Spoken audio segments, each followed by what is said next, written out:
Radha Gopinath Radha Gopinath Shri Radhe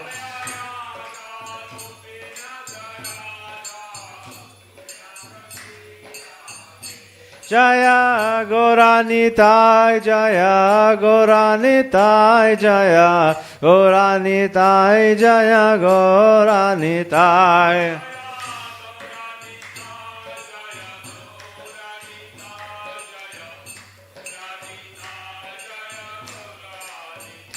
Jaya Jagannatha Jaya Jagannatha Jaya Baladeva Jaya Subhadra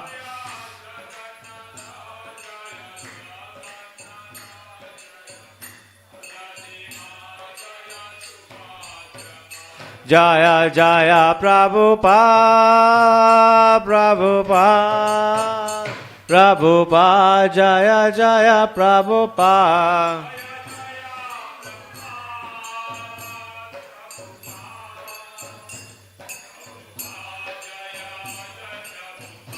Jaya Jaya Gurudev Gurudev Gurudev Jaya Jaya Gurudev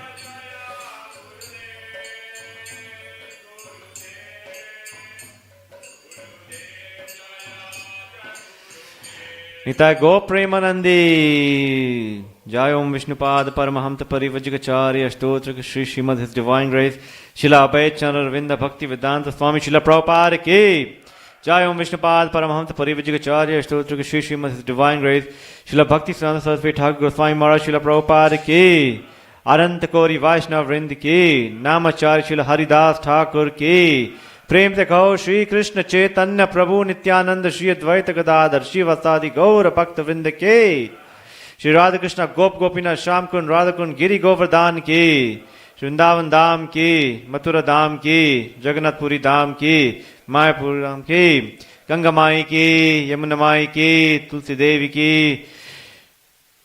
Shri युग धर्म हरि नाम संकीर्तन यज्ञ के Srila Prabhupada Transcendental Book Distribution Ki, Srila Prabhupada Transcendental Prasadam Distribution Ki, Shri Radha Gopinath Ki, Nitai Go Premanande. Oh, glory to the assembled devotees. Oh, glory to the assembled devotees. Oh, glory to the assembled devotees. Oh, glory, all glory to Shri Guru and Shri Guru.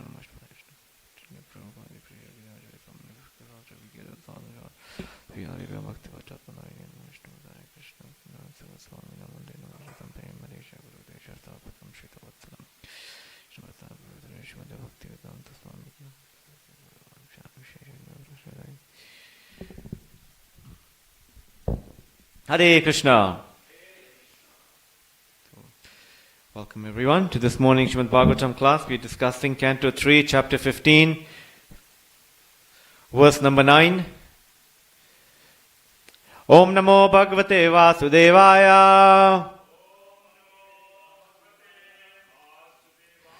Om Namo Bhagavate Vasudevaya. Om Namo Bhagavate Vasudevaya.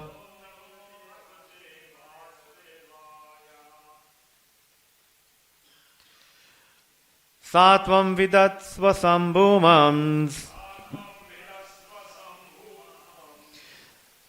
tamashalupta karmanam adabradayaya drishtya apannan arhashikshutam Satvam vidatva sambhumam tamasalupta karmanam adhabradayaya drishtya apanan arhashikshutam Satvam vidatva sambhumam tamasalupta karmanam adhabradayaya drishtya apanan arashikshitam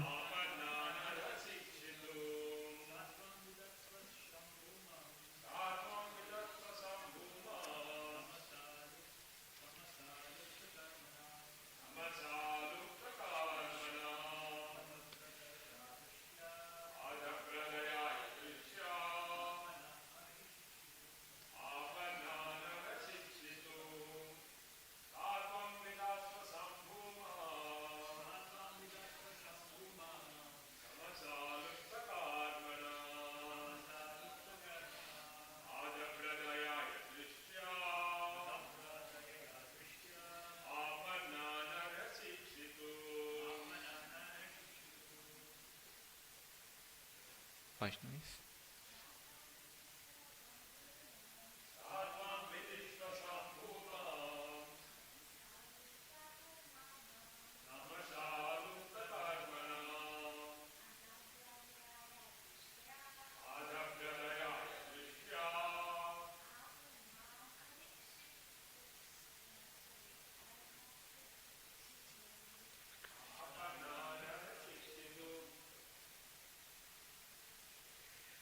Word for word translation.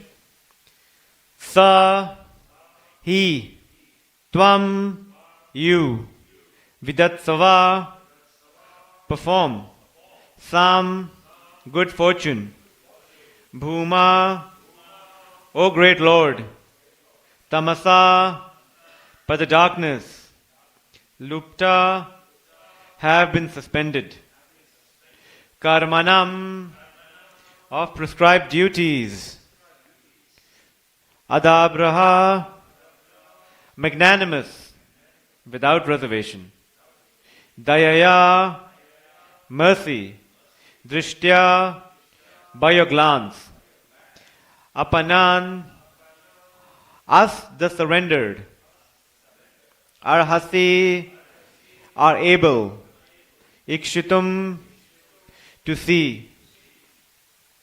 Translation and purport by His Divine Grace Srila Abhay Chandra Ravinda Bhakti Vedanta Swami Srila Prabhupada. Srila Prabhupada ki.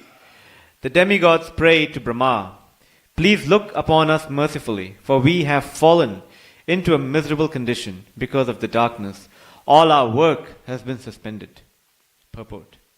Because of complete darkness throughout the universe, the regular activities and engagements of all the different planets were suspended. In the north and south poles of this planet, there are sometimes no divisions of day and night. Similarly, when the sunlight does not approach the different planets within the universe, there is no distinction between day and night.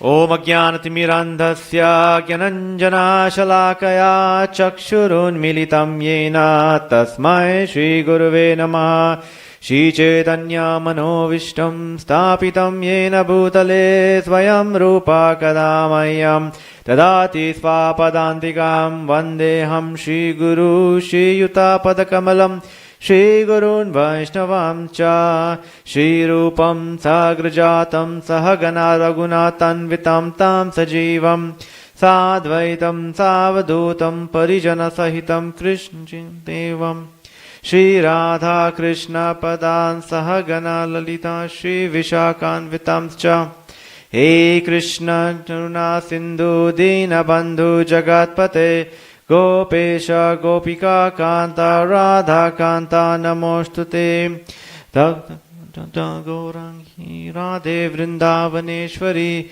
Vrishabhanu Sute Devi Pranamami Hari Priye Vancha Kalpa Tirubhascha Kripa Sindhu Bhaivacha Patitanam Pavanebhyo Vaishnavebhyo Namo Namaha Jai Shri Krishna Chaitanya Prabhu Nityananda Shri Advaita Gadadhara Shri Vasadi Gaura Bhakta Vrinda Hare Krishna Krishna Krishna Hare Hare Hare Rama Rama Rama Hare Hare Hare Krishna Krishna Krishna Hare Hare Hare Rama Rama Rama Hare Hare Hare Krishna Krishna Krishna Hare Hare Hare Rama Rama Rama Hare Hare.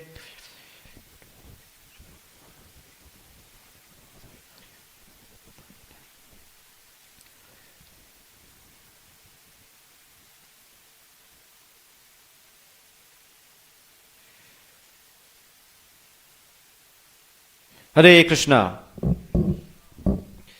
I'll read the verse again.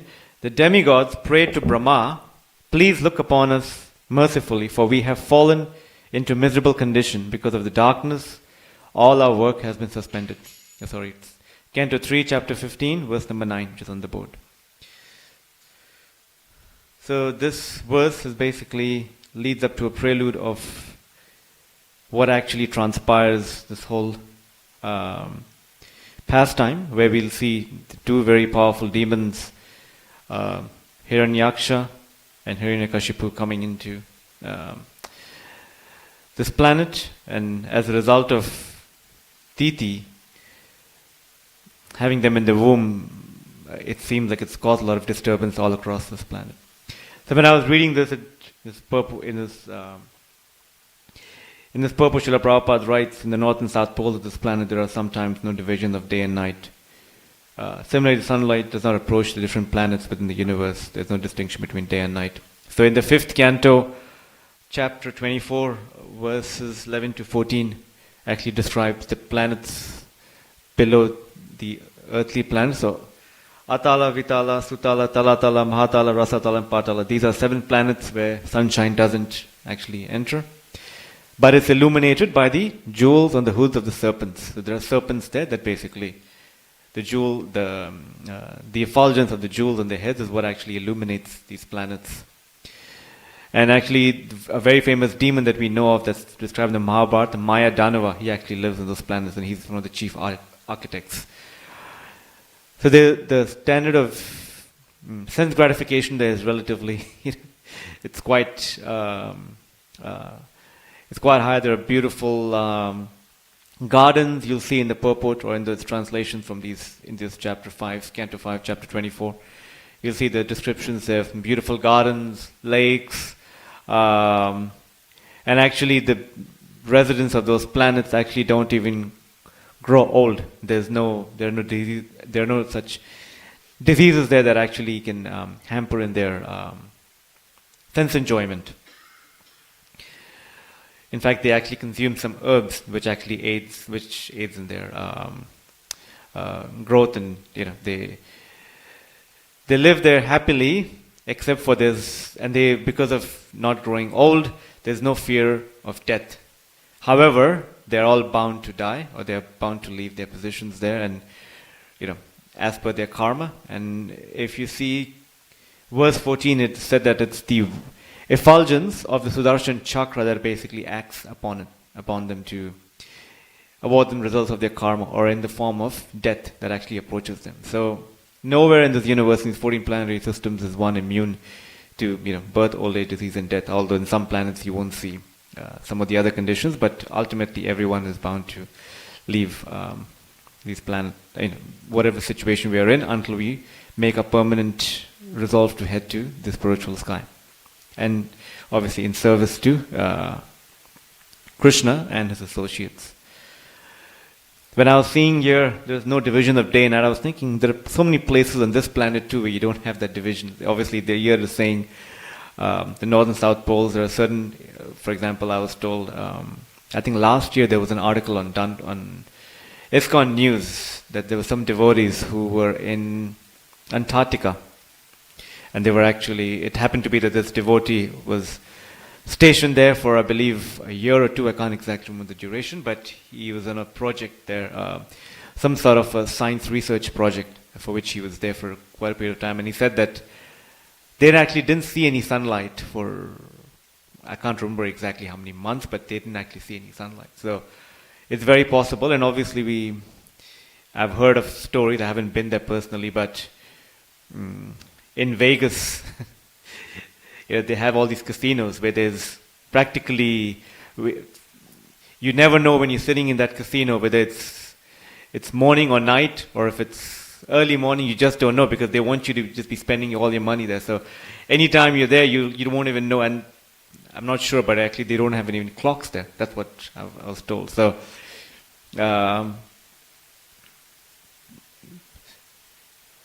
basically, Srila Prabhupada writes in that purport, or in Canto 5, in those verses, that how the demons really try to manufacture ways of sense enjoyment, and they exploit everything that they have. In fact, they use all their intelligence in just creating all these forms of sense enjoyment, not knowing that one day that very thing, that whatever they have created, will actually act upon them. So we see this in so many places. So we hear the demigods are praying to Brahma, "Please look upon us mercifully, for we have fallen into a miserable condition because of the darkness. All our work has been suspended." Famous verse in the Gita, "Prakrute kriyamanani guna karmani sarvashaha ahankara vimudatma kartaham iti manyate." The bewildered spirit soul, acting under the modes of nature, thinks himself to be the doer. So as we understand this universe and this whole cosmos, it's actually, there's intelligence behind it. So everything that happens, there's a controlling power behind it. In fact, the very fact that I'm speaking, there's a demigod, who oversees speech, who oversees different bodily movements. So these demigods, they're all different controllers of, as Shrikanta Prabhu was discussing yesterday, all living entities within the universe are conducted by the Vedic directions. So everything follows an order and authority in this world, and the demigods obviously are authorities to whatever duties they've been empowered with by the Lord.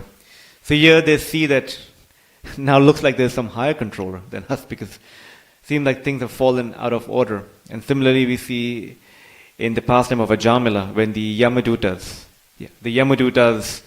are impeded in their service of, in one sense, taking Ajamila, but they're stopped by the Vishnu Dutas. You'll see when they go back to Yamaraj, they're actually complaining to Yamaraj, and they're telling Yamaraj, who are you, in one sense, because we thought you are our authority, and we thought that whatever directions or whatever instructions that you give are actually the highest. Is actually, there's nothing that supersedes that, but looks like there's someone higher than you. So similarly, even here we see the demigods are actually, in one sense, bewildered, because they're seeing that something else has taken place which is not, they have no control over things. So in the 9th chapter of the Gita, Krishna says to Arjuna, verse number 10, Maya dikshena prakite suyate sa characharam hetunena kaunteya jagat vipari vartate. Oh Arjuna, this material energy is actually working under my divine arrangement. So Krishna is behind, even though, and then the following verse he works on it seated as though neutral. But however, we understand that it's Krishna's energies that does his work for him. So a lot of times in our own lives, we'll see, at least, as devotees and as non-devotees, we try to pursue something, and if our plan works, then we consider it to be a success. When our plans fail, we consider it to be a failure. And after repeated attempts, there's a tendency for us to become dejected. Maybe this is not working. And quite often we just want to give up. However, in that verse, if you read it closely, Krishna is telling Arjuna, it's working under my divine arrangement. And in the following verses, come forward to chapter 18, he says, Kariche vachanam tava, Nimitta matram bhava savesachin, you become my instrument. So His Holiness Ritat Vajraswami was once saying, and it always has stuck with me, we have our plans, I have my plan, you have your plan, and Krishna has his plans, and Krishna never makes mistakes. He said this is something that was passed on to him by Tamal Krishna Maharaj, and he saw that how, in whatever situation you're in, if we just somehow or the other understand that whatever that's happening is by Krishna's will, and Krishna is, what can I do at this point in time is just to surrender to Krishna.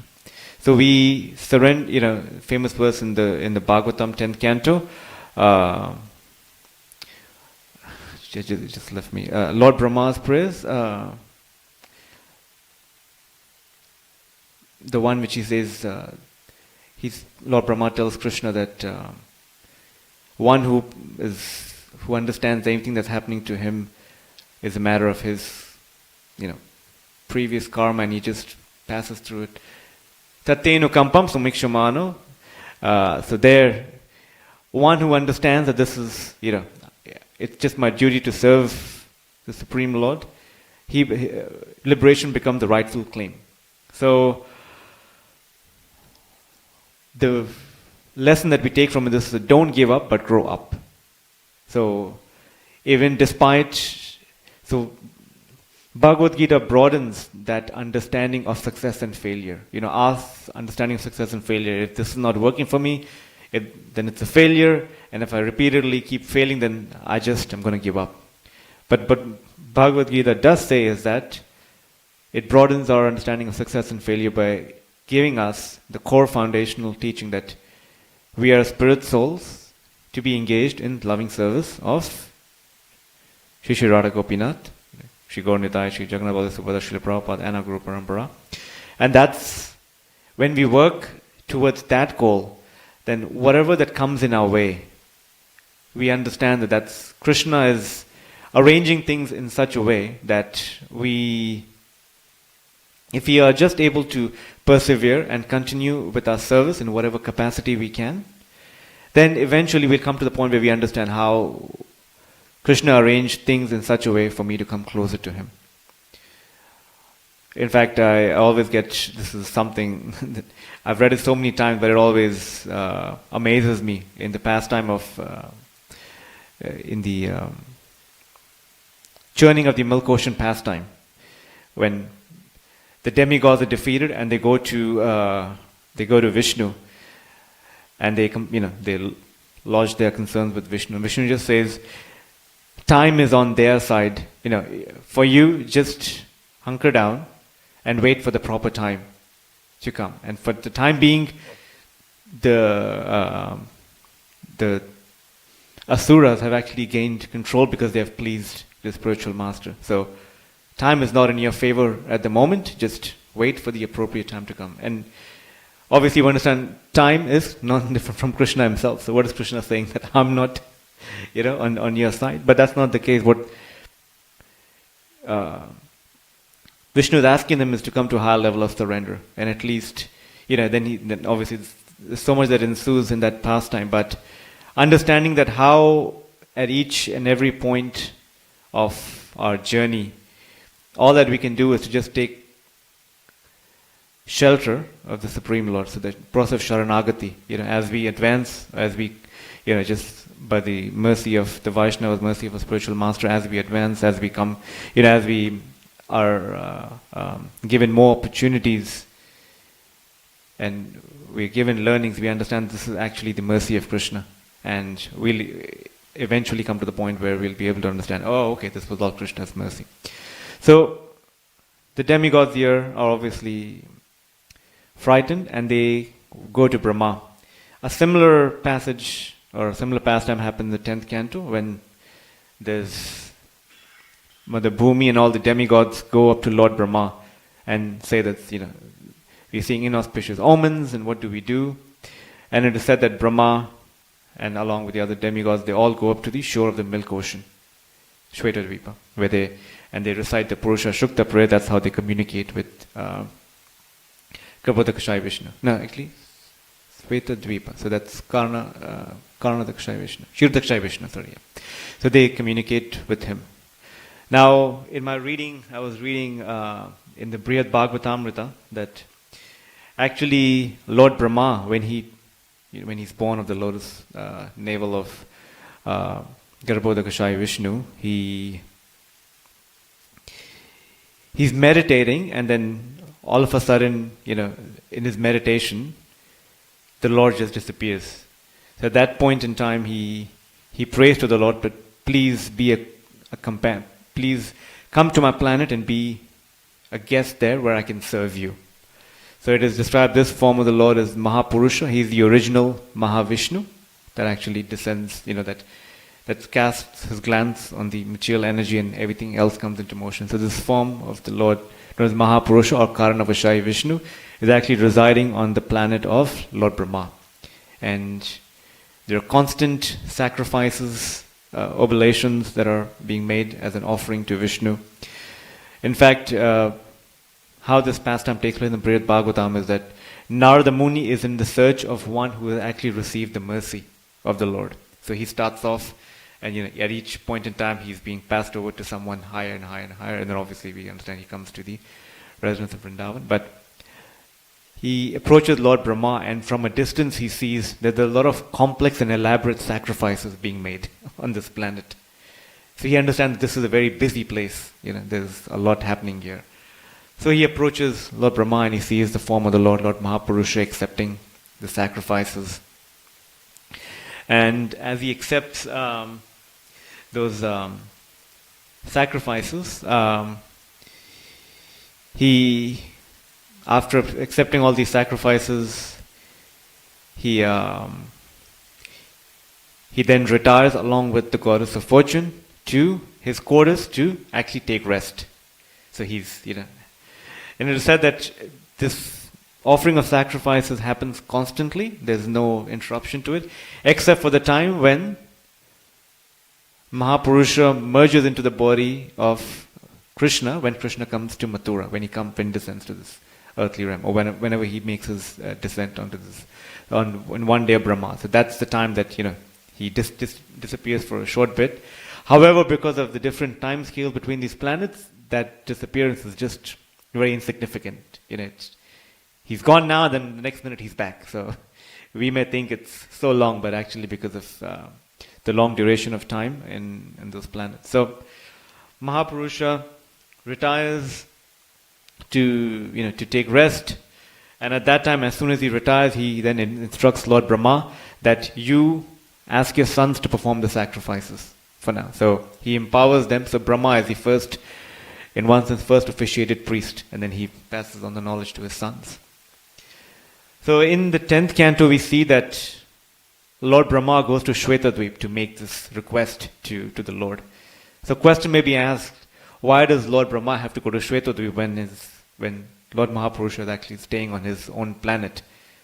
So he's actually just retired to his quarters. Why is he going to Shvetadvip? So it is described that because Lord Brahma doesn't want to intervene in the Lord's private time that he's having, he's just resting. So rather he goes to Vishnu, to Shvetadvip, and says, can you please appear on earth? Can you?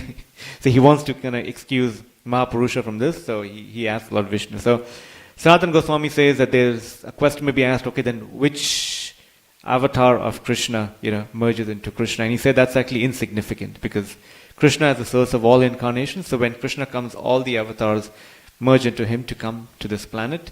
So, but again, as we understand, that time lapse is actually so insignificant that it's just a moment that he goes and he comes back. So this is what actually happens to Lord Brahma, and Lord Brahma will further expand on what actually happened. How did the four Kumaras approach Vaikuntha, and then they were stopped by Jai and Vijay, and as a result of that, these two personalities have actually descended to this earth. So another aspect of this purport or this verse is, I was listening to a class by Bhakti Charu, his Holiness Bhakti Charu Maharaj, and he was saying they've fallen into this darkness. So it's a lesson that don't remain in darkness but approach light. So we recite every morning in our prayers prior to starting from reading from Srimad Bhagavatam, or as we are trying to speak on the Bhagavatam, Om Agyati Mirandasya Gyananjana Shalakaya Chakshrumetam Yena Tasmai Shri Gurave Namaha. I was born in the darkest of ignorance, and my spiritual master opened my eyes with the torch of knowledge. So we remain, we don't remain in darkness, but we approach light. We approach knowledge, and to us that knowledge is handed over to us through a Guru Parampara in the form of Bhagavad Gita, Srimad Bhagavatam, Chaitanya Charitamrita. There are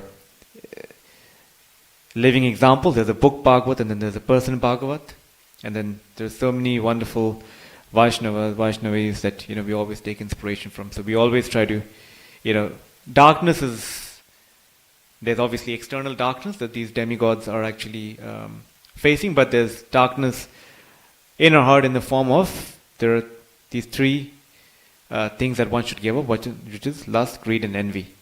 So we pray each time we chant, each time we hear, each time we open the pages of the Bhagavatam, our consciousness should be, please, my Lord, help me remove, or please remove these inauspicious things that are in my heart from time immemorial, for me to really, truly appreciate your glory. So, because yesterday was the appearance day of Sripad Ramanujacharya, such an exalted personality, Acharya, that in fact Srila Prabhupada would say that in the early days of ISKCON, when the Bhagavad Gita, as it is, wasn't printed, he would actually read from Sripad Ramanujacharya's commentaries of Bhagavad Gita. So, just to speak a little on Sripad Ramanujacharya, Ramanujacharya was given a mantra by his spiritual master, and his spiritual master told him that this is a secret mantra just meant for his spiritual advancement. And Ramanujacharya, being such a compassionate person, obviously he's none other than Lakshmana, an incarnation of Supreme Lord. He actually goes on the rooftop onto a crowded marketplace and he loudly chants his mantra 3 times. And at that time, the news goes to his spiritual master, and his spiritual master then chastises him, "What did you just do?" And he said, if this mantra is meant for the betterment, now his spiritual master tells him, by doing so you're going to go to hell. So he said, if this mantra is so powerful, and for me to give it to others, I'm happy to go to hell. So he was always, he following in his mood, following in his footsteps. We see Sri Chaitanya Mahaprabhu doing the same. If one reads Chaitanya Charitamrita Adilil 9.29, Mage va mage keha patra va apatra ihara va vichara nahi jana deya matra. Not considering who asked for it and who did not, who is fit and who is unfit to receive it. Chaitanya Mahaprabhu distributed the fruit of devotional service. Similarly, again, following in his footsteps, we see Srila Prabhupada.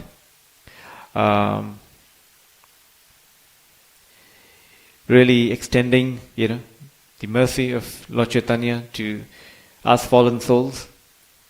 Had it not been for him, we wouldn't have been, even be sitting here today. So, the childless sacrifices that were made by Srila Prabhupada. In fact, once His Holiness Radhanath Maharaj was describing that we should really, really, really make every attempt, everything that's possible in our capacity to read and absorb ourselves in Srimad Bhagavatam and Chaitanya Charitamrita and Bhagavad Gita and all of the other books that Srila Prabhupada has written, because Srila Prabhupada would write them at times when someone would be taking rest. That's the sacrifice that Srila Prabhupada went through despite of his old age, his travels, so many management affairs that he had to deal with, but he always, whatever it is, he sacrificed his own, his very own life by coming from India to America just to bring Srimad Bhagavatam to us. In fact, it is said once, just prior to Srila Prabhupada boarding the Jaladuta, they said, "Swamiji, are you going to America?" And Srila Prabhupada said, "No, I'm not going to America. Srimad Bhagavatam is going to America, but the Bhagavatam needs a companion, so I'm accompanying the Srimad Bhagavatam." So that was Srila Prabhupada's mood, always presenting the message of the Acharyas as it is, giving us this torch of knowledge by which we can actually dispel the darkness within our hearts and darkness in Kali Yuga. Today we see this world is in such a precarious situation. We see wars going on, there's a pandemic, there's just all 3 kleshas are attacking us. Adi Bhautika, Adi Atmika and Adi Devaka. So just to end on Sripad Ramanujacharya, there's a pastime that I just recently saw yesterday that I thought was quite interesting, and it is described how the theme of the pastime is how the Lord is pleased when one serves the Guru with love and devotion, of faith and devotion. So it's described that there was a servant of Sripad Ramanujacharya named Vaduga Nambi in Sri Rangam. And this disciple of Sripad Ramanujacharya would stay with him, he would serve him, and every night he would serve him warm milk with utmost love and devotion, and in an uninterrupted way, whatever it is, that was his service every night. So much so that, and he was so surrendered to his spiritual master that so every night there is a Utsaha Murti of Sri Ranganath that goes through the town giving darshan to all the residents, similarly to what we see Lord Jagannath doing during Rath Yatra, but every night the Utsava Murti goes out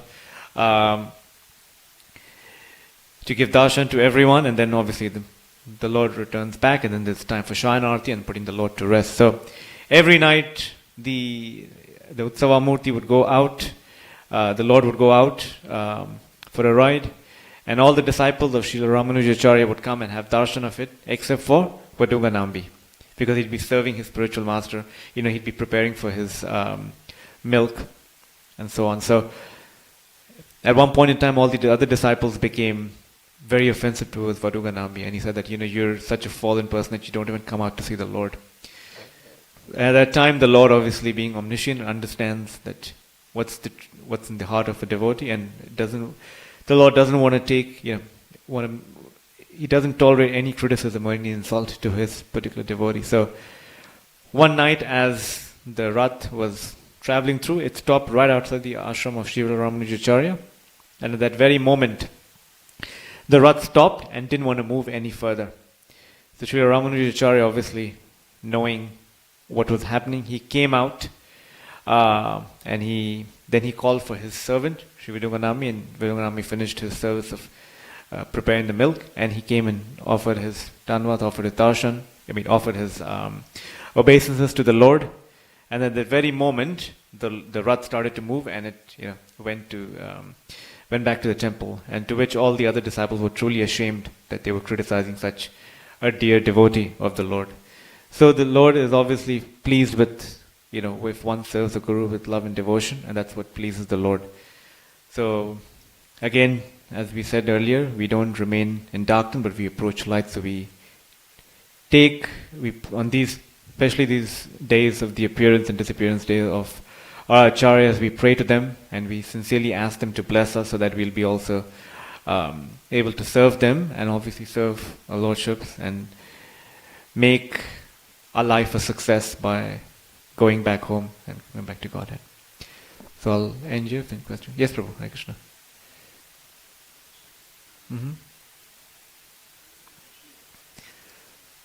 Sunlight. Yeah.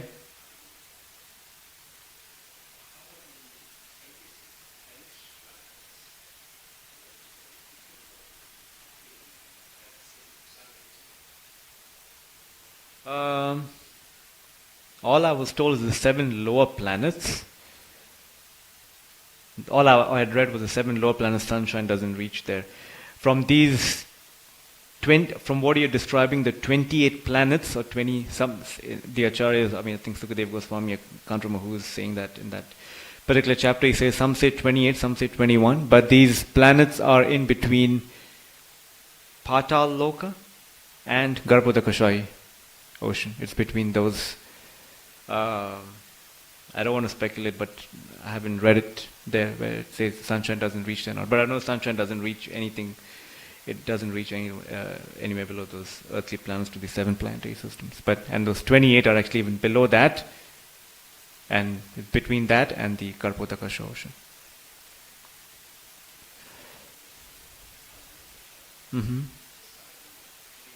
Yes. Yes. Yep. Everyone, yep.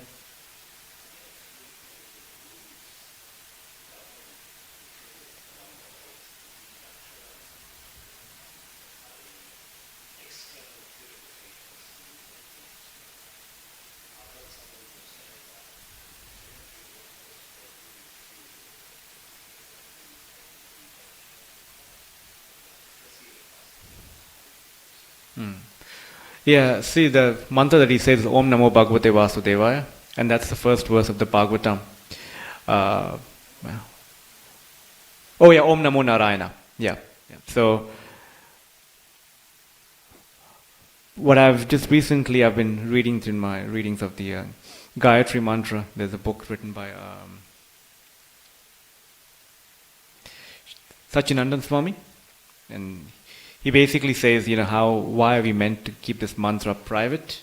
And he said that in certain instances, one's Diksha mantra that I've heard is meant to be private.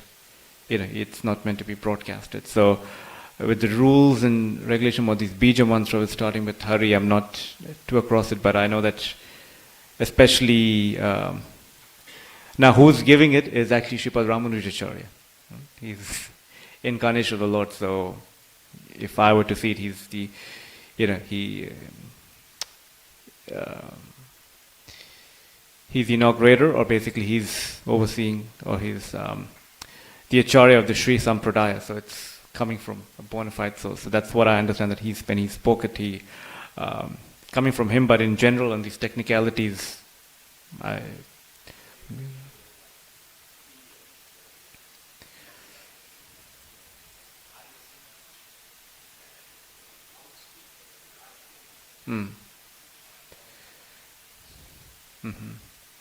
Yeah, so what is that? Sampradaya Vihine, the mantra received in the disciplic succession. What's that verse? So the understanding is that the mantra received through disciplic succession it'll be effective if it's received through disciplic succession.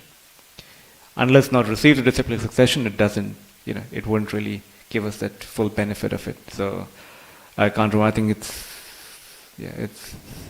Sampradaya, it's not coming to our mind. So mantra received through disciplic succession is what we actually follow. Thank you. It's not.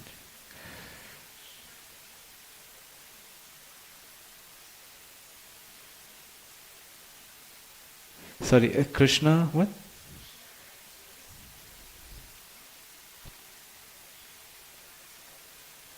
Sakama devotees, demigods, yeah.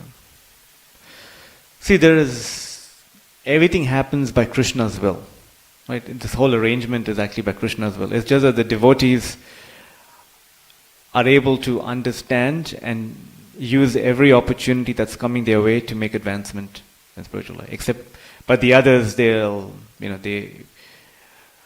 resort to fatalistic thoughts. For them, there's nothing does work. So they try really hard to make that endeavor to improve the situation, or somehow the other circumvent it, and in their hopes they actually baffle. But a devotee actually understands that this is by the will of the Lord. There's something behind it which I cannot see right now, but I will see it in due course of time. Or whatever, my Lord, you're arranging for my purification, I accept it and I will grow out of it. So that's the prayer of Lord Brahma in the 10th canto, that just by saying that, if that's the forefront of our consciousness, then we'll be able to come out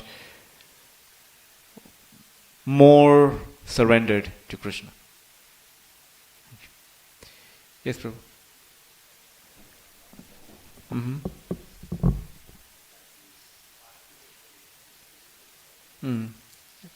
Preserved, yeah.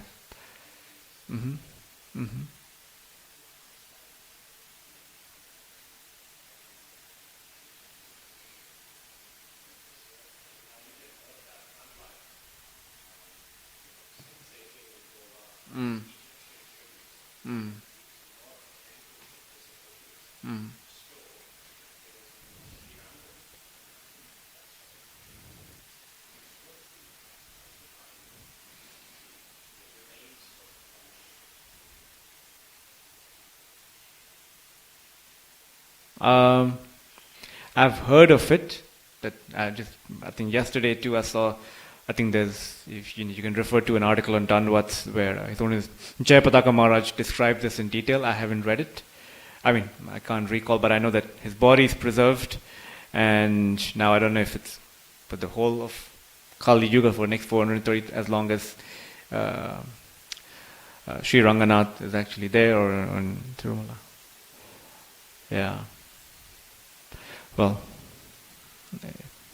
I mean, there's an article on Dandavats about it, which it was just published yesterday, and it's this whole pastime of Ramanujacharya from the time he